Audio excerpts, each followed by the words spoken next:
welcome again to the Lean Into Art Cast, a show where a couple of visual storytellers get together, practice a topic, talk about a topic, take a walk around a topic together and see what we can do with it. We think hard about visual storytelling, so you will too.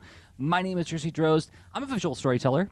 I make visual stories. What kinds of visual stories? I make comic books, graphic novels. I'm a cartoonist, and I'm a teaching artist. And the other host is... Hey, I am Rob Stenzinger, and I am also a visual storyteller. I use visuals in a variety of ways for design because I'm a designer. I use it for interactions because a lot of what I design typically is user interface and related systems, and also for video games where I build those as well. And once in a while, get back to the world of comics. It's a very happy place, so I try to get there, but been a while. So yeah, that's what I do. We together do a lot of different sorts of visual storytelling. It's pretty handy, isn't it? It's my favorite way to communicate. That's why these days my favorite social media platform is Instagram. Oh my gosh, Instagram is a pretty reliable, happy place. Yeah, it really is. Yeah. And Tony Cliff recently tweeted, Tony Cliff, Tango Charlie on Twitter, he's the author of the Delilah Dirk graphic novel series, fabulous cartoonist, said that he gets Instagram's the place where you say, this is what I'm doing or making or where I am right now, whereas Twitter's like, this is what I think about stuff, right? Yeah. Good summary there. But yeah, and I just love it because it's the most natural way for me to communicate. Look at what I drew. This is what I care about. This is what I think about right this second. I'm drawing a bird. Here's some penciling that I'm doing, and so on. So for those who are familiar with the show, I want to make an announcement about something real quick. We did an extra lean last week, which is the show we record in between the Lean Into Art casts, and we post them to our Patreon at patreon.com/leanintoart. And Extra Lean episode 103 just dropped, where we kind of hinted at some changes coming to the show. Mm-hmm. Well, I mean, as we've done over the years, it's been, let's see, so we started in basically fall, late summer of 2011. And, here we are, 2017. Our podcast is about 5.5 years old, and we've totally done a variety of experiments. Extra Lean wasn't there at the start. We did record the main podcast every single week, and we've just done a variety of experiments. The quests, that was one. Just different things, interacting with the audience, workshops. It's been a lot of interesting things. Some of them you see still around, but what survived is the main podcast, Lean Into Art, and sort of the supplemental one, Extra Lean. But then, so what we're proposing is a bit different than what we've been doing, which is every other week alternating between one than the other. So, and here's where we may start doing this. And I say that like we're on the air. Are we doing it? Like we're gonna do the iteration for the schedule. Sure. All right. So we got a lot of positive reaction from people about the idea. Those who did listen to it, but I wanted to put this call out to everybody who listens to the show in case you haven't been checking out Extra Lean. Go listen to this one. It's like it's 25 minutes long, where we kind of chew on the idea. And we do it as a thinking exercise, sort of like, well, how do you think about iterating a project? And who are the stakeholders that you're serving? How do you make it so that it's serving you? How do you make it so it's serving your audience? What are the trade-offs? What are the constraints? And so on. We'd love to get some more feedback on that, too. Yeah, right on. And I think the iteration doesn't stop. And, could be more frequent. But I think what we're going to try out, let's say we're going to try it for January and see where this goes, right? Yep. So we'll do a Lean Into Art podcast, this one every week, right? Mm-hmm. And we're going to be tuning it where it's not quite as long. We're going to be a little tighter on the time frame. And then we're going to have the bandwidth to do some of the other supplemental things surrounding Lean Into Art, our workshop iteration, other cool stuff. Like an ebook we've been working on. And then Extra Lean is going to be actually extra lean. It's only going to be for patrons on patreon.com. Okay, so that announcement out of the way, and we got some other little things that are going on with the Lean into Art community, which we'll talk about maybe towards the end of the show. But we're going to talk about getting the word out, marketing, spreading awareness of the things that you do. Set this up as it happens. I'm currently working on a graphic novel right now with my wife, and being published, and we're going to finish it this spring, and then we're going to have several months to try to build interest, build demand for this thing, get people excited about it. So when it comes out the following year, hopefully it sells a lot. That's what you want to have happen. Just because it's published doesn't mean that it's automatically going to make a whole bunch of money. So, we've got to do our part to help spread awareness. So this is a topic that's hot on my mind. And I know that this is something you think about all the time as well, Rob. Did I miss anything in setting this up? Like, we're going to be talking about that. How do you build interest in the thing that you're doing while you're doing it? I think, that's the essence. We'll be exploring the that marketing, the demand generation, however you want to look at it, which they can be really loaded, laden terms that, depending on your biases and your creative interests, you may feel an allergic reaction to these ideas. But we'll be exploring them in the only way we know how, and that's about questioning and examining, looking for evidence and signals, and seeing what survives that sort of critical approach. Well, then, without any further ado, do you want to just go on the ground, Rob?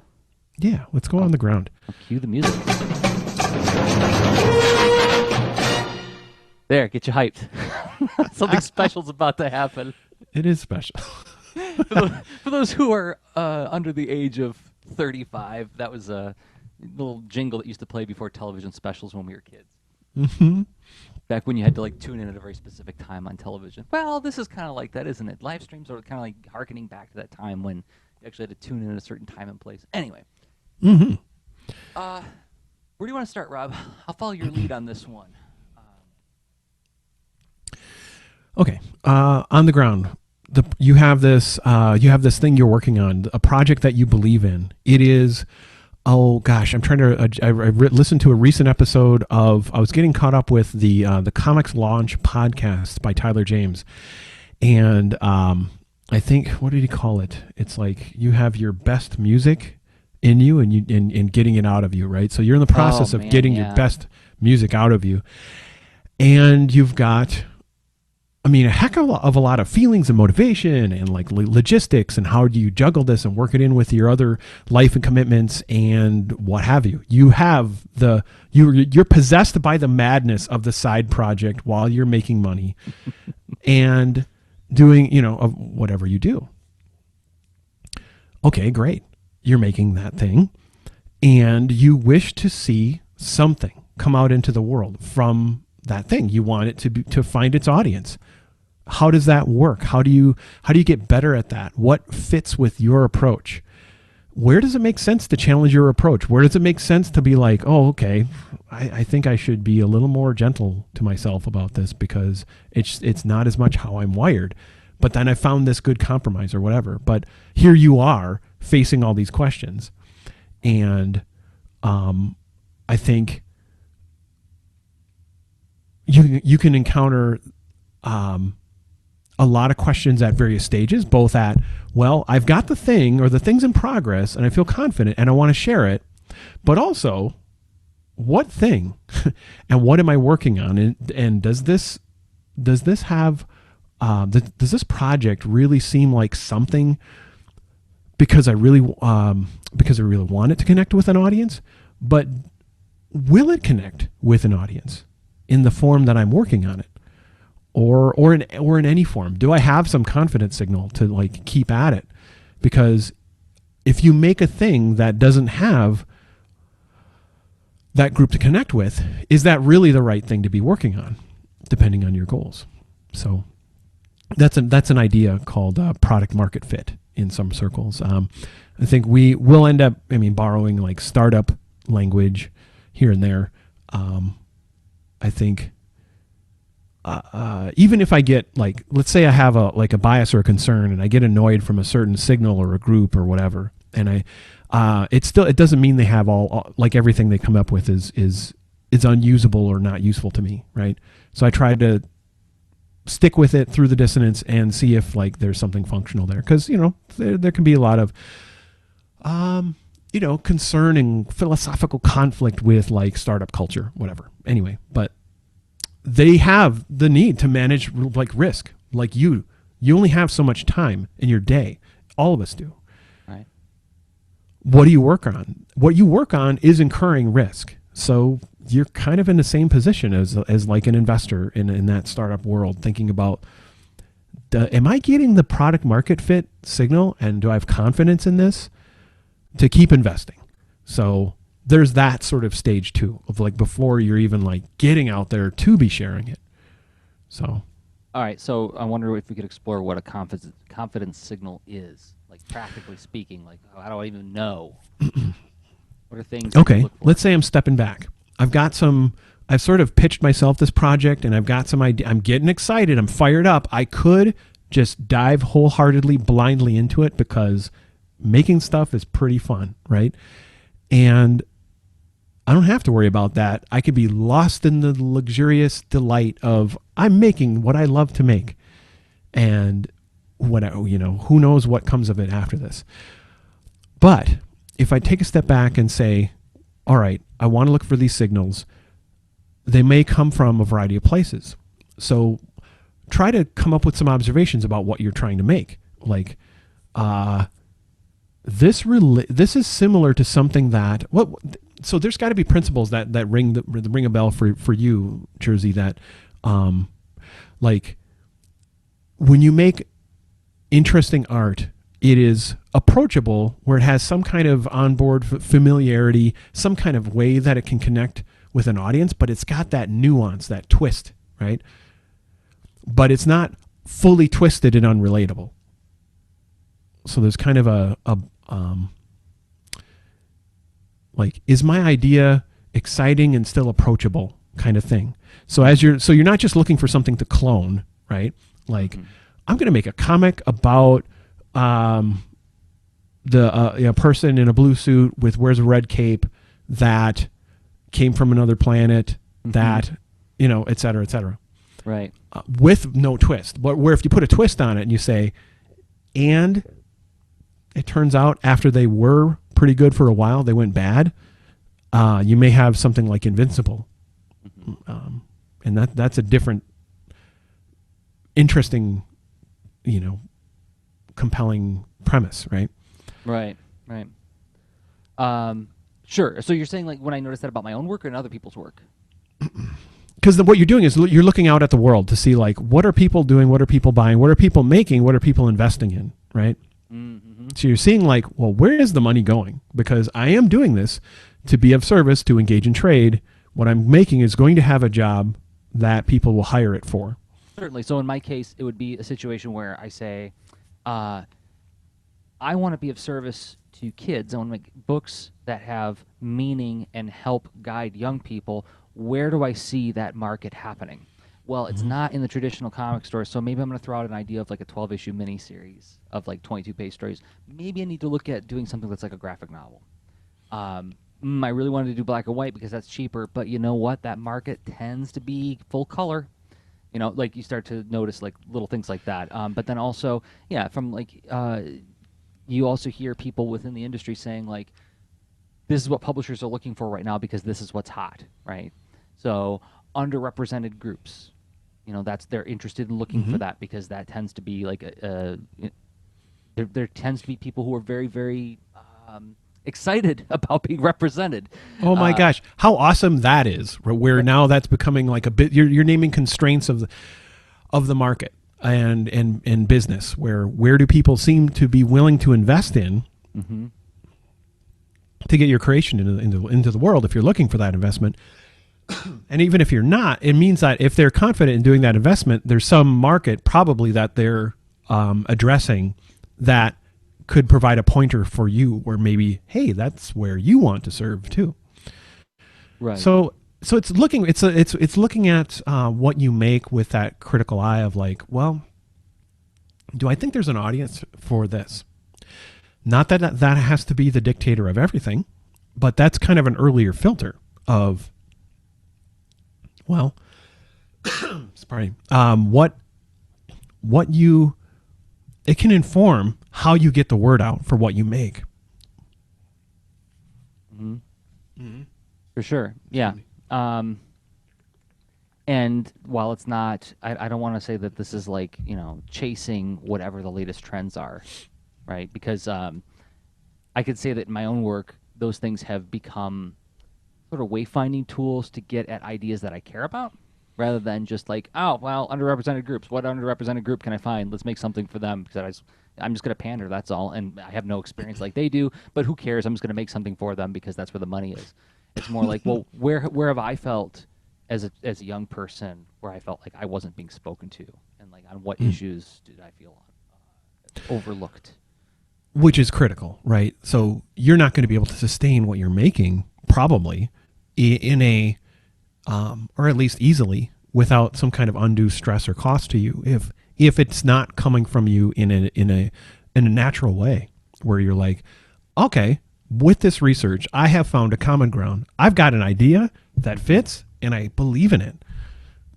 This is part of my mission. I want to get it out into the world. So that's like this earlier filtering you can do. But then on the ground, right? So on the ground, I mean, this sounds a little bit planny and a little bit, 10,000 feet up, but like picking what to work on is actually incredibly practical, especially, because what you're working on is this, it's a creative business endeavor that is a hybrid of concerns. A really handy model I've found is this simple Venn diagram of, you have one circle that is a desirable. We've talked about this before.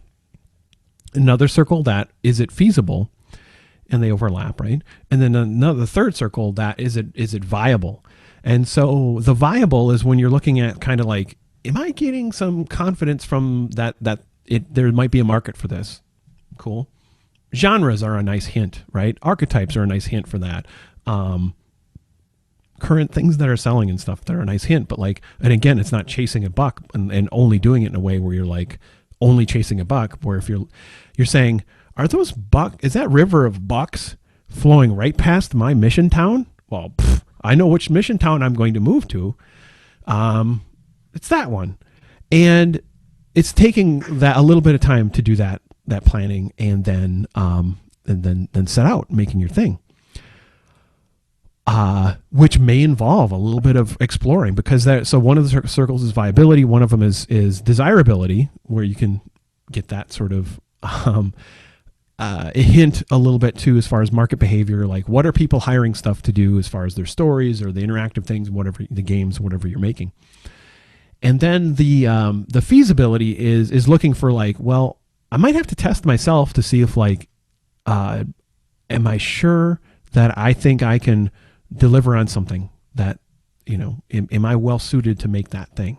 Is it feasible for me? Mm-hmm. And that's, that doesn't have to take weeks and months, that sort of thinking, but that can start you off at least on the path to experimentation. Because then the last question I had for this section was, can a confidence signal come from, you're talking about looking for confidence signals in what other people are doing and what you're perceiving in an existing market, but then how can you find confidence signals in experimentation that you do on your own thing? Like when you start making and iterating, what would be a confidence signal you'd look for upon making like your first draft of a thing? Okay, so once you start getting your thing into the world, especially if you do it in a way where you're sharing it as you're making it, or you do like a really small prototype to begin with, like let's say you do a mini comic instead of a full story. And then as you share your mini comic, maybe you're tabling at events, maybe you're networking and not tabling yet, and sort of visiting people. But when you do, creators are curious about what other creators are making. They're going to ask, and as you get into conversation, what is it about the thing, like when you describe the thing, or what are people reacting to? Mm-hmm. and they're like, and you will see like, oh, my pitch is weak. No one gets this. It's and it's, well, why? And if the more you do that, like, so tabling or chatting with people about what you make is a great way to keep refining that story until it becomes this tight concept of, well, this is what I'm making. So you'll notice that like how you describe what you make will affect people's reaction to it, but also like just handing the thing to them, right, as well, when it's well met and it's in context of like, oh, cool, we're at an event, we're here to share our work, we are trading stuff, right? And we can talk a little bit more about sort of the stances that you might take as far as, you know, clearly I have my biases, you'll have your biases, Jerzy, with like when you're sharing and marketing your stuff and pushing it out, like what's that push? What does it look like? Great tease. Great tease. We'll talk about that in the second half of the show. Oh my gosh. So that's what we're going to explore, the stances and the mindsets of pushing out your stuff and how that affects the stuff that you share. At least that's where I'd like to go with it. We'll see if we go there. So stick around for that. In 1 minute and 30 seconds, we're going to talk about that. But before we go there, we have to thank some people, Rob. Yes. We make this show sustainable with a service called Patreon, patreon.com/leanintoart. And it's sort of like, if you haven't heard of it, it's like a Kickstarter, but it's for ongoing projects. So like you can pledge like $1 a month to contribute to the show. And that helps make the show, that helps pay Rob and me for all the time we put into making this show. And we also have behind the scenes stuff, like the Lean Into Art, or the Extra Lean show that we do, and then also the open mic posts where it's like an open thread for the Patreon supporters, just for the people who support us there. And like we said, we're gonna start doing Extra Lean as a Patreon only feature starting today. But we do want to thank I know I just dropped it, Rob. I just dropped it. But I do want to thank 5 people who have been supporting us on Patreon, and thank them for helping to make the show more sustainable. Let's give them a shout out right now. So Mark Falk, it's at @the_Chagall, Shagal, on the Twitters. Jonathan Warnson, we don't have Jonathan Warnson's Twitter handle, but thank you, Jonathan, for supporting the show and helping making it more sustainable. Catherine Sugru, at Cat Sugru, K-A-T-S, why is that happening? There we go. KATSOOGROO on Twitter. Nathan Siebold, thank you for supporting us on Patreon. And then also Jonathan Warnson. All of you guys, thank you so much. It means the world to us that you believe in us and believe in the work that we do. And if you feel like you want to check out some of the stuff that's going on behind the scenes and help make the show more sustainable, please do check out patreon.com/leanintoart. Thank you. Yes, it's awesome. What a wonderful thing. Patreon rocks, and thank you to our patrons. And we are about to now, okay, we talked about some of the practical things, a little bit when you're starting, a little bit like, okay, now I'm out there and I'm starting to share the thing. Do we have a music? You gotta do it 10,000 feet up. I didn't realize that you were looking at me like that. Like, cue the music, cue the music. All right. So let's explore some of the more abstract aspects of this thing. Where to, buddy? Okay, so we talked about stance. And stance might be an interesting interesting mechanism or metaphor to explore of like, so you see someone, like when you draw someone standing, and they could say a lot based on their posture, right? And I think your posture, as far as how you're looking to promote your, what you're making, and while you're making it or after you make it, I think, yeah, this may be an interesting, a useful mechanism to explore. Okay. So, I'm wondering where our biases fall on the stances thing. Right? Like, because you said something like, I might have a bias, you might have a bias. Let's describe the two stances, and then let's predict where the other one falls. Yeah. Okay. Well, I think there's a you're going to the crowd. You're going into the social space, physical or virtual. You're on whatever social network, and there's a way of just sort of saying, hi, I'm here just doing my thing. So people know what you do. They know what you're sharing. You're sharing things, and it's just in a if someone's attention is in your, connecting with you, they will hear you say, hi, here's what I'm doing.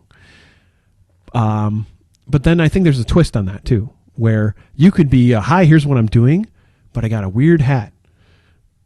You might be curious about my weird hat. So it's like I'm amping up. I'm adding a conspicuous thing to try to spark where, like I showed up at this party with so if people go in public and they've got like a Cat in the Hat or a, any kind of, conspicuous hat, they probably intend to talk about their hat, right? Or something. And then now that you're talking with them, they may actually bring up something else. Like, did you know that? Yeah, what's with that? Well, actually, I care a lot about how we, manage the water in our world. And I'm like, wow, that's a lot. It's really deep. I didn't expect, hat question to go there, but it's part of their hat mission, and you got pulled in because of the hat. Okay. And actually, what's funny is I noticed, like, just this morning, J.K. Rowling tweeted something about people reacted to her Twitter banner, and I was like, oh yeah, it's a conspicuous hat, where she's out there doing her thing, doesn't mention her hat, right? The banner, but someone else mentions it, and now it becomes the conversation. So there you go. Anyway, a long way of saying that's an extended version of hi. This was utterly new to me when you put this in the notes, and then I was reading some of the resources that you linked to, and that was actually repeatedly a piece of advice. Change your Twitter header. I was like, really? That gets attention? But I guess it does. Do people get a notification when that happens? I don't think so. So it's not like Facebook where it's like, hey, they changed their profile picture, they changed their header. Wow. Interesting. Okay. Well, clearly there's people using Twitter in a way that I don't use it, and that's good to know. Yeah. And that's one example of, wearing a conspicuous hat. You can, social space, you could change your avatar. Like when people do their funny avatars for different seasonal things and whatever. I mean, that's putting on a conspicuous hat, in my opinion. Mm-hmm. So, because it is not, and so one way to contrast that, where you're like, well, wait a minute, you're drawing a lot of attention to yourself, not as much as someone who shouts, right? Okay, here comes the third one. Shout, where you're like, hello, everybody, no matter what, get over here. I'm making a thing, and I'm shouting about my thing, and I'm shouting about making the whatever, right? But I shout, and this is how I get attention by, in a more, I put more behind it, and I shout. So, and it could be like the demeanor I have, like as soon as you do notice what I put out, like I have a YouTube video, but it's an extreme one, and I've got fisheye lens, and I've got, and I also have a conspicuous hat, and I'm shouting or whatever, so it's very amplified. And in conventions, it's the folks who are more interrupting of the people who are going by. Right. Mm-hmm. So there isn't they initiate the conversation often. It's it could be thought of as like the barker, right? The step right up. Step right up. Yeah. Exactly. Then let's see, there are sort of patterns, like you could the style in which you put your conspicuous hat isn't just something sort of independently intriguing, right? Maybe you're trying to appeal to people's lizard brain, right? You won't believe the thing that came out of my nose when I drew this thing, right? So you're like, what? Oh, now I'm curious. Okay, click, whatever. Right. It's that extra lizard brain hook. That's another stance. And then I think there's kind of the two more that are a little bit related, but one is kind of traditional sales, where you've got sort of um, an engaging way to get people's, like, one of the old models for this is called it has an acronym called AIDA: attention, interest, decision, and action. And that's where you're doing something that leads to something that leads to something, because you're trying to get people through this series of stages to engage with what you're making. And ideally to feel confident when they go through these stages to make that sale, right? So attention, interest, decision, and action. So something that your conspicuous hat got their attention, but you don't stop there. You have this next thing to explore where you're like, well, my conspicuous hat has its own, YouTube channel, and there you go. That, well, really does? Well, I need to learn more. So people now, they start learning more about it, but then there are links in the video and in the description where it's all about decide. Like, you can make your own conspicuous hat. I do custom characters of people in my conspicuoushat.com or whatever. And now people can decide, like, oh gosh, like, I really want to do this. And then you say, and then there's a sale, and the sale ends, whatever. And so now they're like, okay, I'm going to go ahead. And they decide, but then can they act? If they act, then okay, they have the intent to act, but can you help fulfill that, where your funnel isn't like broken or leaky? They actually have a way to click on a link to follow through on this intent. I'm thinking of, you linked to a YouTuber, an artist on YouTube who does this kind of model where he does these painting videos, and they're very entertaining. They're very, like, I watched a few of them. They're very lighthearted, and they're kind of like quick edits and a lot of humor in them.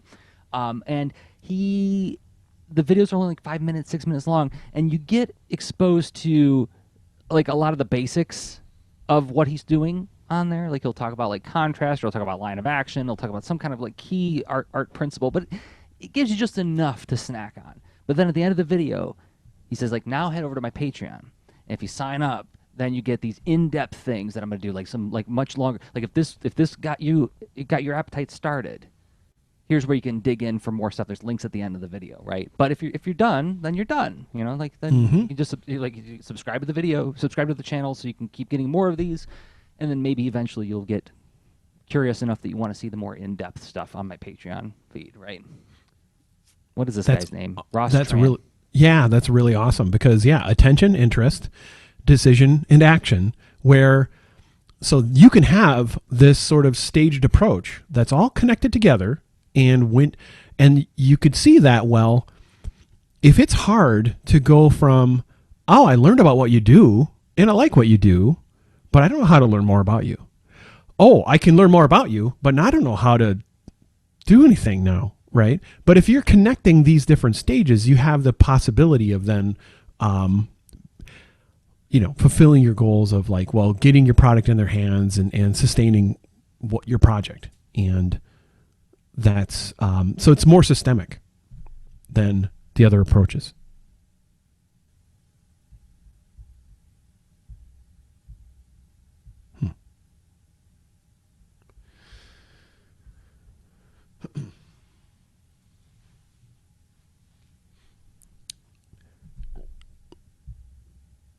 All right, I think we'll text Jerzy. I think we had a little dropout.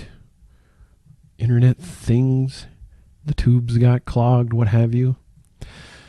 Let's find out. Text. Doodly-doo.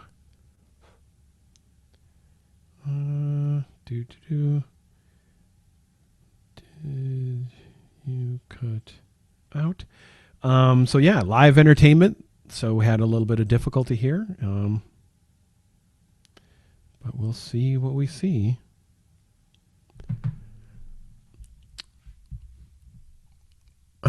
Yeah, okay. So I'll just vamp a little bit. That series of stages, like, it doesn't happen in a vacuum. It doesn't happen on its own. And I'll just keep going in case this is still live.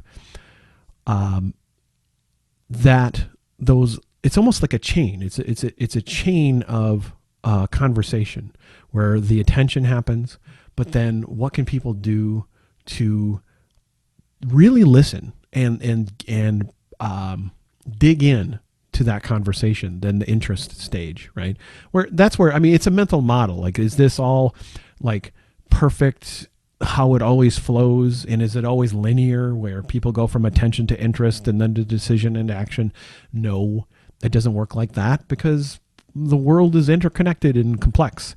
But conceptually, it is something that you can set up what you provide to try to bring people through those links in the chain to then get to, ideally, those actions or outcomes. All right. Hey, Rob. And we're back. Hey, And we're Jerzy. back. I apologize. That hasn't happened in some time. It has been a while. Yeah. But it does happen occasionally where my internet just drops out for like a minute. Usually, it almost always happens when we're doing the show. Like, this doesn't happen like any other time of the week. That's amazing. Okay. Yeah. So I was vamping a little bit about the how those links in the chain of attention, interest, decision, and action, they are purposefully created and established and connected together. Because just because you have a Gumroad store, or you have a Patreon, or you have whatever, it doesn't mean that people will be able to make the leap from your podcast to that thing, or your Instagram feed. That's one of the ongoing puzzles, right? So each of these different venues with which you may provide a content to get attention and interest, and then the decision thing, I mean, and action are, who knows? It depends on the venue, right? If you're a band and you're playing in a backyard, that's going to be different than if you're playing at like a really well set up, sort of a small venue that supports small bands and is like, well, yeah, we always have our merch tables over here, and we put your stuff here. We tell people where to go to buy it. Some places aren't set up that well, and they're like Instagram, where Right. Yeah. it's a happy place to consume content, but what do you do to act upon that content? Yeah, the only link you have is the one in your bio. And so you see a lot of people changing the link in their bio all the time to reflect whatever they're trying to promote. Yep. So that, I mean, which is an interesting convention where you go like, well, I'm used to hanging out at Instagram. I'm familiar with this place, and oh, that's right. I always got to go to the program if there's something where I'm like, hey, there's a commission here, or there's a that warm up sketch. Yes, I want that on my wall. I know that link's going to be on this artist's Instagram, bio. Right. Anyway, but yeah, that link in the chain, if that artist doesn't put the link there, that's it. Chain's broken, right? And for that particular venue. So anyway, it's very I've also intentional. noticed that, like, some authors and illustrators will have sort of like a SIG file, like a slug, on all of their Instagram photos with all of the contact info as well, right? It'll have their Twitter handle, it'll have like the place to get their stuff, which I wonder how effective that is, because that means that you have to remember that information and then go to another window in order to enter it in. But who knows? I don't know. That'd be something that'd be worth researching. Yeah, I wonder if it would capture more people to the next stage. Bring them in. Okay, so we got one more stance to explore. The one more stance is campaigning. And this is more strategic. It's even more systemic to say, like, I didn't just set up one chain. I make that chain have a life cycle. And this particular chain is about the thing I'm working on this spring. And I'm bringing all this awareness and bring people through this whole process, where that chain may go away in summer, because now there's going to be a new chain, but it's campaigning. And because there's another, I may have a different goal that I'm campaigning about.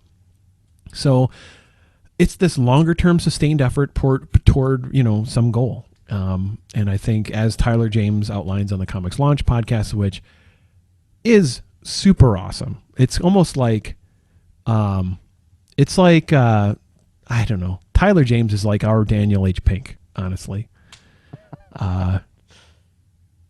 And he is, very talented, multidisciplined teacher and creator.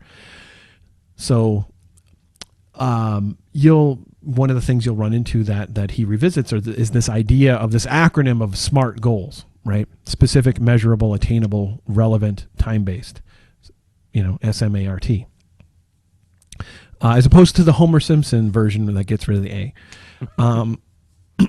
So, okay, specific, what threshold you're trying to cross. Measurable, you know how to notice if you've crossed it. Attainable, like, are you really set up to succeed? Which is that really related to that Venn diagram I mentioned earlier, which is the, the feasibility, right? Are you prepared for this effort? And then relevant and time based. So, yeah, the thresholds. It's got a time limit, whatever that is. And then it's this matter of it's really a campaign of like the metaphor of it's a little more fun to think about a long hike, but you could think about it as a series of battles, right? Where like there are stages where you launch the campaign and you're trying to get to certain goals at different points, which you've no doubt have encountered in your media consumption at some point, right? Do you listen to public radio ever, or podcasts? Right. And what they're doing is they're trying to bring about awareness that's a lot like that conversion funnel I mentioned before, the whole AIDA, attention, interest, decision, and action, but like a little more. It's like, hey, it's almost like you have a crew on your ship that is the attention, interest, decision, action ship, and someone's like, our rudder's broken, and you fix it because you're on the campaign. You got to get to where you're trying to go. You don't just go like, well, I guess after I finish a few pages, maybe I'll get to that, right? You're in the midst of a campaign, so you got to make it happen. And so there's an urgency, I think, built into that model. All right. Right. Like right now, I'm actually participating in Tyler's 6-day Kickstarter challenge. That's awesome. Yeah. I mean, and I'm actually like, I'm not in any position to like do a Kickstarter right now. It's just, I thought it'd be interesting research for thinking about marketing our book when it comes out in 2018. It's all time based, right? It's 6 days. For 6 days in a row, there's going to be these talks, and there's going to be action items based on that. And then when you think about like this is a mini campaign, because then Tyler on the first day after launching, putting out the videos and giving everybody their action items and says post your results here. Then he did like a live Facebook hangout where he was like, okay, let's do some like ask me anything kind of stuff, sort of like to keep the interest alive and to respond to people's enthusiasm over the initial launch of the thing, right? So there's a lot of attention that he's giving to this thing over these 6 days, and he enlisted the help of other well-known Kickstarter experts and different people from different parts of the spectrum of printing and fulfillment to help all chime in on this thing. So it's not just him; it's like a concerted effort by a lot of people. So it really does feel like, even though it's only 6 days long, it feels like a really big campaign. That I'm a little bit envious because it would be I didn't jump in on that. It sounds pretty great, and I think okay. So campaigning, what are some of your reactions to these stances? Because I'm curious to hear about some of your reactions initially, but then hold off on your biases as what we'd close out with. Oh, here we go. Okay, so in the final section of the show, Rob and I are going to guess where each other's biases are, and we'll react to that. That's a great little tease. Oh, you're so good at this, Rob. It's almost like you've been doing podcasting for 5 years. Reactions to this. So the thing I get out of this is that all of these different stances demand different materials made. So like if I say I'm just here doing my thing, or I'm just here doing my thing with a conspicuous hat, that feels to me like this is stuff that I can share while I'm in the midst of making a thing, and I can share artifacts and incidental materials that come out of making a thing. It's very low risk stuff. This kind of marketing material generation can occur at the heart of, like, I'm in that stage right now with the graphic novel I'm working on, right? So I've been on Instagram, I've been sharing these little tiny snippets, these little panels that I like. Whenever I finish penciling a page of the book, I'm like, that's a cute shot. I'll share that. It's not really spoiling anything. It's not giving anything crucial away about the book. It's slowly teasing out that, hey, I'm working on this book with a lot of really cute animals interacting with historical figures, right? Whereas when you say multi-stage conversion funnel, I feel like that's something that's going to come along later when the book is largely done. And now I have all of these finished pieces of, what would you call it, assets that I can assemble into some kind of landing site for the thing. Because now I want to, I've got my story, the book is finished, I've got my log line, my pitch, I've got a bunch of really, like, beautiful finished art. Now I can start to construct sort of the convention table for why people should buy it. And what extra value add am I going to create, right? Or if I start thinking about strategic and systemic, I think, okay, well, now I think about what extra stuff am I going to make beyond the book? Book is done. I got a landing site. What extra things can I make with this bandwidth I have now? What kind of things can I offer people? Can I offer, hey, have me at your school. I can do a workshop for you, and maybe I can do a book signing followed by, following that. I can leverage my abilities as a teaching artist to coincide with an author event. Or am I going to create sort of cutting room floor comic strips? Maybe these are strips that didn't make it into the book, but I can share these and dole them out, like, sign up for my newsletter, and then I can, you'll get this free comic strip, but like you'll get some behind the scenes material, but you also get like strips that, pages that didn't make it into the book, stories that we couldn't tell, that kind of thing. But that feels like that's a greater investment after the book is done, right? That's my reaction as I see these things. These stances all feel equally valid to me, but it feels like the cost comes into what you're going to need to generate in order to approach the marketing of your product in that way. Does that make sense? Mm-hmm. Oh yeah, I think inherently this framing leads to this progressive greater investment in cost, some kind of additional effort and time. So, what do you think? Should we? You want to get the final thoughts? Yeah. All right. So, in about 2 minutes, we're to wrap up with guessing what each other's biases are in these different stances and see how right we are.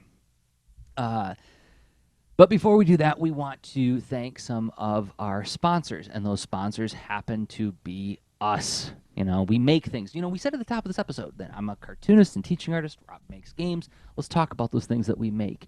And if you want to help make the show more sustainable, you can interact with the things that we make as the sponsors of the show. So I make a comic called Boulder and Fleet Adventures for Hire, which is, if I were to do the Tyler James telling the story of what makes this book important to me, I always talk about what it's about, but let me talk about the real aboutness. It's my examination of exciting action adventure stories from the perspective of a pacifist. When I was a child, there was lots of exciting adventure stuff that I was exposed to. Indiana Jones, Star Wars, all the cartoons I grew up on. All of these stories, the problems were solved by hitting somebody, or shooting somebody, or throwing somebody off a cliff, down a pit, chopping their hand off. And I wanted to create something for that kid who maybe wanted to find another way to solve the problems. The messaging when I was a child largely was the might makes right. What if it doesn't? What if you can have all that exciting adventure, but still solve your problems through gentleness and compassion, but still have all the cool explosions? That's what Boulder and Fleet is about, and it's at boulderandfleet.com. If you really enjoy it, I share tons of behind-the-scenes stuff, including podcasts about my thinking process behind the book on the Boulder and Fleet Patreon. That's at patreon.com/Jerzy. Hey, Rob, you make a game. I do. And based on your description of your awesome project, Boulder and Fleet, that everyone needs to go check out and support, I want to describe this panda. This panda needs you, which is a game I make, and it's available for iOS, your iPhone or iPad, and it's of course in the iTunes App Store. But like, why I made it is because I enjoy collaborating with my wife, and she had this cool game design idea of like something that was kind of a mellow puzzle thing that would like maybe a lot of people would want to play, but like it would be really approachable from an early learner standpoint. And because, she's got her, she has her educational focus has been in early childhood psychology and all that. And I was like, this sounds awesome. And I enjoy making stuff with her.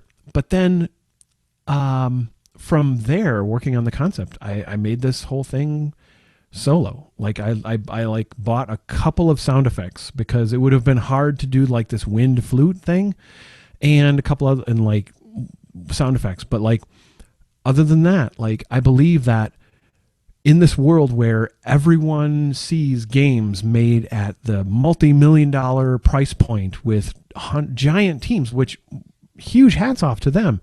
That rocks. That's a giant system. I'm here as an independent creator making a game that is fun to play for folks of a variety of ages. That like it's a simple puzzle. It's like stacking shapes because a cloud knocks them over, and like this panda, you're helping them put him back right. But like everything in it was made by like a tiny team. And that's something I believe in. That's some of the why behind it, because I've learned so much making video games over the years. I have my career and how I, have made most of my trade because of my interest in making video games. And to see that if it's only something locked away to like the big teams and the giant mechanisms, that's a loss to me. And so I believe in representing that anyone can jump into this and do meaningful things independently. So yeah, This Panda Needs You is my expression of that. That's at this-panda.com. Yeah, now, thanks, Ben. Supposing you're like, well, I'm not really here for comics, not really here for games, I'm just here for the way you guys think about and chew on ideas. Well, then have I got news for you. At leanintoart.com/workshops, we have even more videos. And these videos are actually road-tested workshops that we've taught at conventions. I've been teaching them in classes. And the best news of all is that you can download them at a price of your choosing, even $0. You can download them for free if you want to. And then afterwards, if you really get value out of them, you can come back and then you can, give us a little tip. But you can find Comics Fundamentals, a 4-session workshop series that I've been teaching in classrooms for almost 10 years now. And then Rob's got a series of workshops, videos there, Storyteller's UI tools, where the premise is that if you know how to make a comic, then you know user interface, and he walks you through mapping those skills to UI, UX design. Making video games from your create-our-own comics. We just talked about Rob's game design work, games that Rob's made. He's ready to share that information with you at leanintoart.com/workshops. Okay. One more layer to this. Supposing you're like, hey, well, I don't really want to download anything from you guys. I just want to let you guys know that I think that what you do is good. Then what you could do is go to iTunes, probably the most important source for finding out information about podcasts, and giving the show a rating, a star rating, however many stars you think it deserves. You can write a review if you want. That would be super awesome, but just giving us a star review is enough. And that helps more people find the show. 5 stars. Please give it 5. Rob's giving me this thing that was like 5. I'm just saying 5. Yeah, give us 5. That helps more people find the show. It makes it show up in more searches, and helps more people connect with what we do. Or if you're watching this video on YouTube, giving the video a thumbs up is a great way to help make the show up in more searches for more people. It tells Google that, hey, I interacted with this thing. I think it's really valuable, right? And it's free for you to do. And we thank everybody who does give the show thumbs up and reviews on iTunes. And thanks to everybody who interacts with the stuff that we make. Whew, all right. Final thought time, Rob. Okay. So we have, you make a thing. You need to promote the thing. There are stances that we've provided as sort of a thought experiment as ways to promote that thing. And you got a Jerzy perspective and a Rob perspective. So, Jerzy, what do you think of these stances? What would you pick? What would you not pick? Why? Well, I think it's a safe guess that we both have a natural aversion to "Hello, I'm here" shouting. Yeah. The lizard brain hook, you won't believe the thing. Like number 5 will stun you.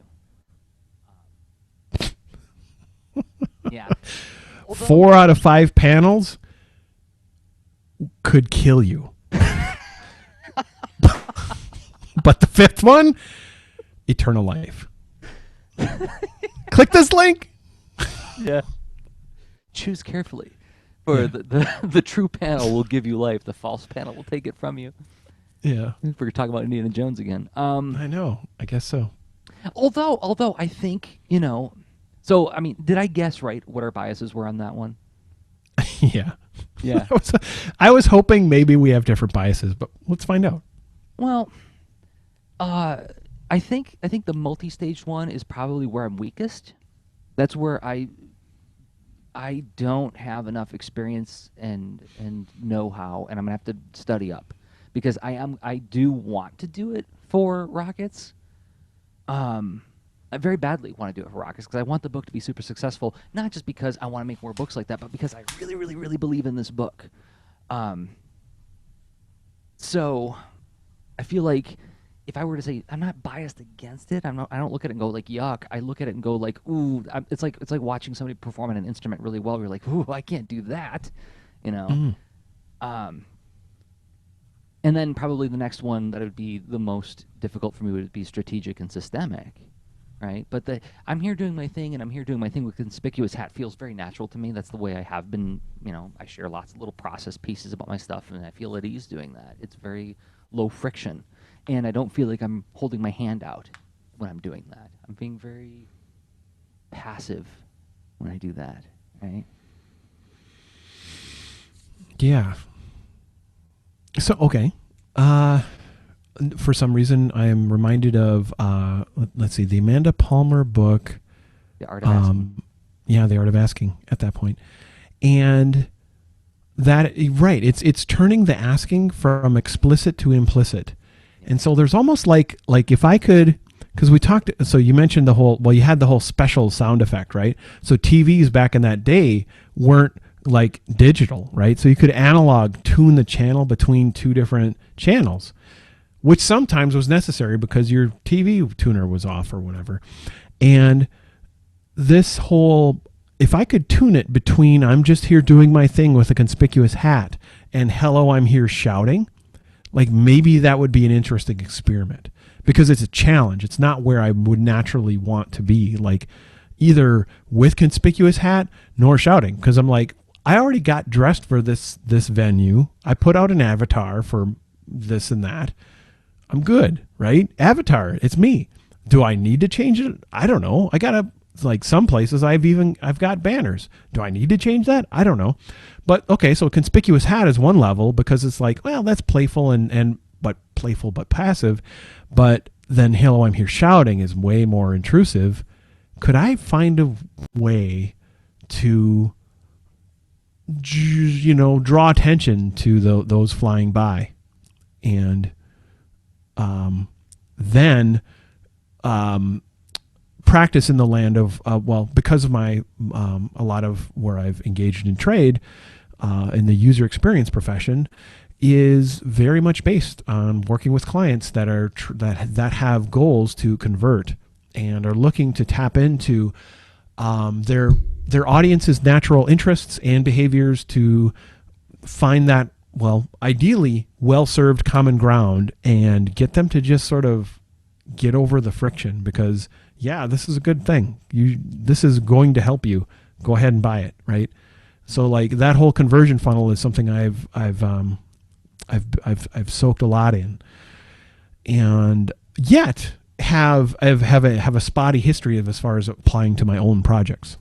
So, cobbler's shoes, whatever metaphor. So and I would like to play in that space. And I think this is where we're going to have to do a follow-up episode on this topic months from now. In the months to come, as we move forward with some of our projects that we need to draw more attention to. Because I even have some ideas of, playing with dark magic, doing the lizard brain hook, you won't believe the thing, which are kind of, unformed right now, but they're like, I got like some little germs of ideas that is like, that could be an interesting way to generate interest in this book, which I don't want to talk about just yet because it's not, like I said, it's not fully formed, but also I want to road test it before I can report back on it, Mm-hmm. Mm-hmm. So, Well, I mean, and honestly, like a really good gag strip style comic is not a bad alternative to that, right? It's a mechanism that fulfills the whole "you won't believe the thing" attraction without necessarily doing the other narratives that you would need to engage in with saying, you know, the as something that we've pointed out, like Upworthy style headlines, right? right. And hopefully objective and as a mechanism, not as like and this is the path, right? Kind of endorsement. But it's fascinating to see how they work, and is that something that could overlap and benefit with what you work on? That's cool, man. Like, I would love to explore that with you. It's a good, Cool. We'll talk about it. Good point. We need to explore further on this whole thing. Yeah. Okay. Well, then we'll be back, next week with another one of these, right? Mm-hmm. I do have one more thing that I want to draw attention to before we close, Rob. The Art Sound Off Echo hashtag on Twitter. Can you believe this? All right. So for those who are recent to the show, every November we lead an event called Art Sound Off, where we challenge ourselves and hopefully everybody else to check in every day with a little art essay, entry, some kind of audio accompaniment to the art that they make. And we use the hashtag Art Sound Off to, follow along with it. And a whole bunch of people played along last November, and it was a lot of fun. Well, a few of the folks who participated in last year's event continued it through December with a new hashtag called Art Sound Off Echo. And this is mostly, it looks like Leonard Angelo and Owen Jolens and Jesse Kaufman started this thing, and they twisted it into their own. They tweaked it into their own thing by making it where they respond to one another. Right? It's like like a chain, like almost like podcast pen pal kind of stuff, and like prompting and a little bit of challenge too, saying, "I want to hear from you," and which tagging is each other on it, right? Yeah. How cool is this? And plus, it's like, how shame on me for like totally not noticing this going on, because I've been, my social media presence has been kind of not great this last couple months, but yeah, I've got a whole bunch of listening to do from Leonard and Owen and Jesse. And as do I, because this was completely new to me today. And so, yeah, I'm sorry I missed it, and I look forward to digging into it. Yeah. How cool. I'm super excited about it. I can't wait. I got stuff to listen to while I'm working tomorrow. All right. So this episode will be archived at leanintoart.com and on patreon.com/leanintoart. And if you want even more, if you're watching this and you're like, this just wasn't enough, go to patreon.com/leanintoart, because we're posting the extra lean right after this. And it'll be only for people who support us on Patreon. So thanks, Rob, for putting this one together. This was a fun exploration. My pleasure. And sorry for the crazy abundance of notes. I was hoping to not do that, but this is a bigger topic that I think it means we need to revisit. So happy to do this. Thank you. Cool.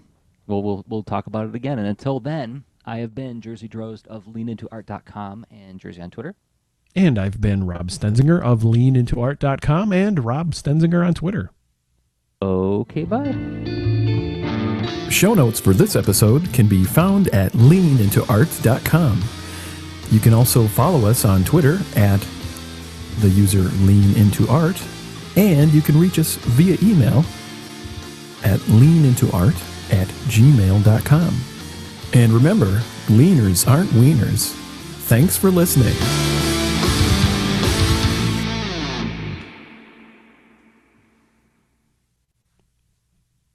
Thanks for hanging out with us, everybody. We're going to kill the stream now. Good night.